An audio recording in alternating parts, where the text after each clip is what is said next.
The New Orleans Secular Humanist Association welcomes everyone who's interested in exploring ideas from the humanist, non-religious perspective.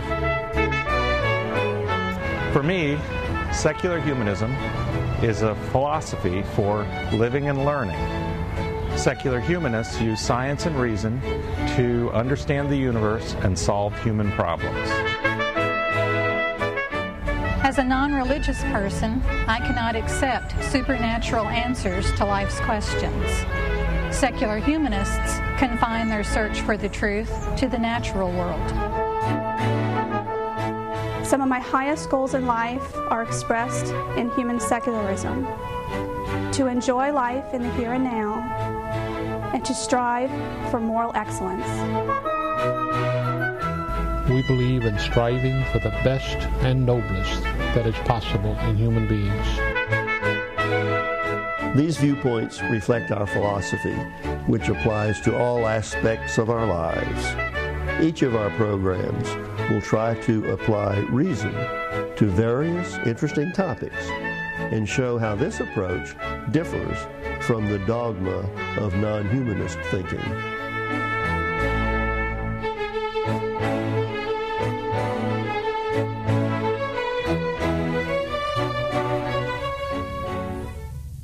Welcome again to our show.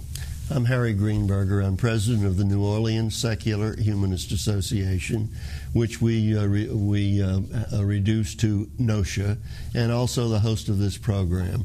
I think today you're going to find some interesting and stimulating talk. We have as our special guest on today's show the Reverend Jim Vanderweel, who is minister of the Community Church Unitarian Universalists, and on our panel, two NOHP members, Michael Malik and Dennis Dwyer.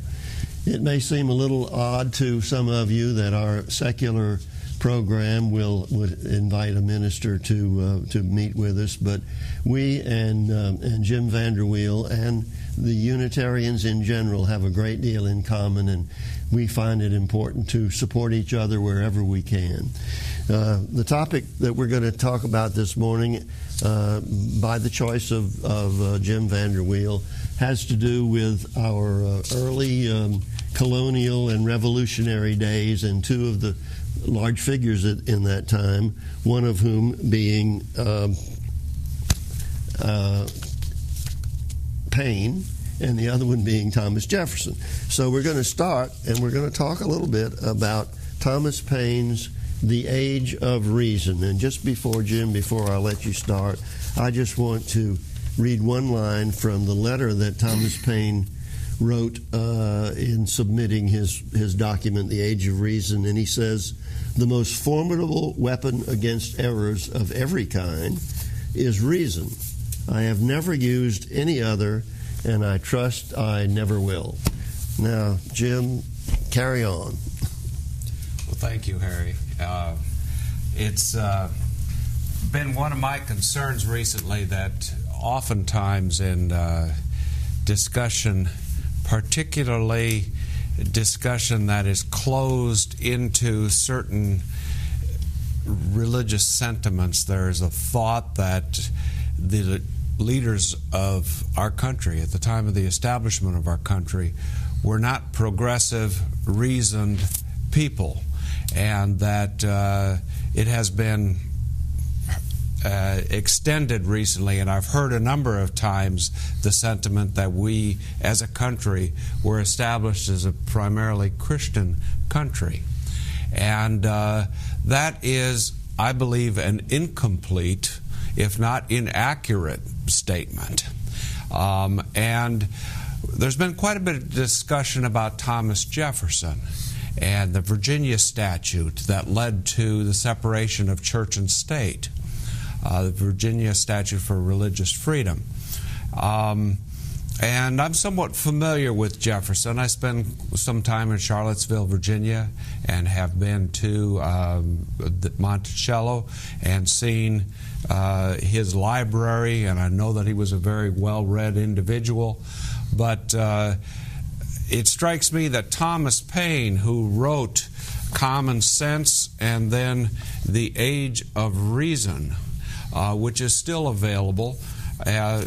And it seemed to me that Thomas Paine was a good introduction into some of the thought that was going on in the United States of America in 1794, which is when this was written. And so I'd like to introduce the first part of this book and take it in several short sections to share with people. Go right ahead. That some thoughts that might seem to us quite revolutionary, and this was the time of the Revolution, were integral to the foundation of our country. It has been my intention for several years past to publish my thoughts about religion.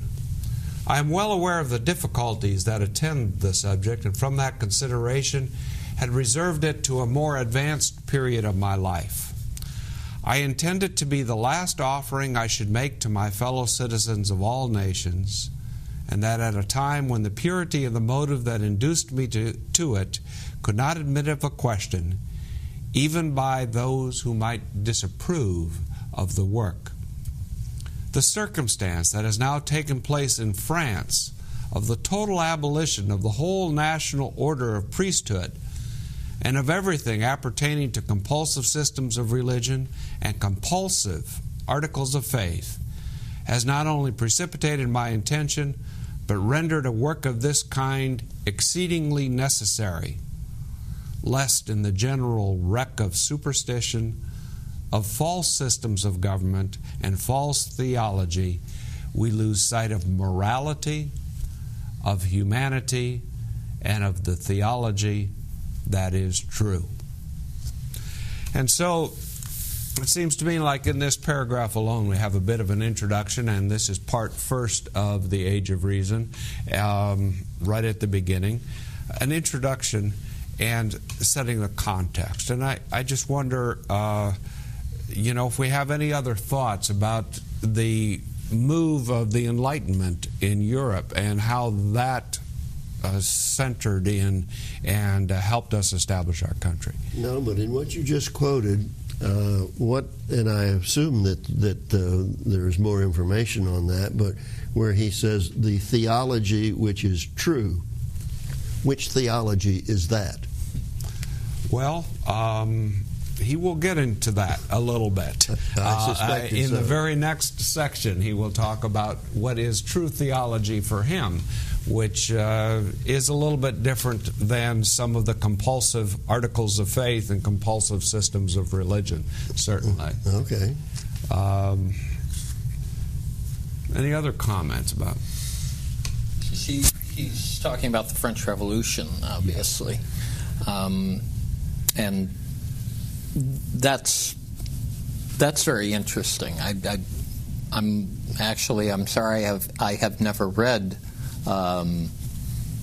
this book, because I would like to hear what Paine had to say about the French Revolution as opposed to the American Revolution. I think it's interesting that over 200 years ago you had a government that was enlightened enough to tell its populace that it wasn't going to force religion on anyone. And here we are over 200 years later, and it seems like it's come full circle. That's exactly my point. Exactly my point with this. It's funny how some of these things seem to resurrect themselves over time. Now back to his theology.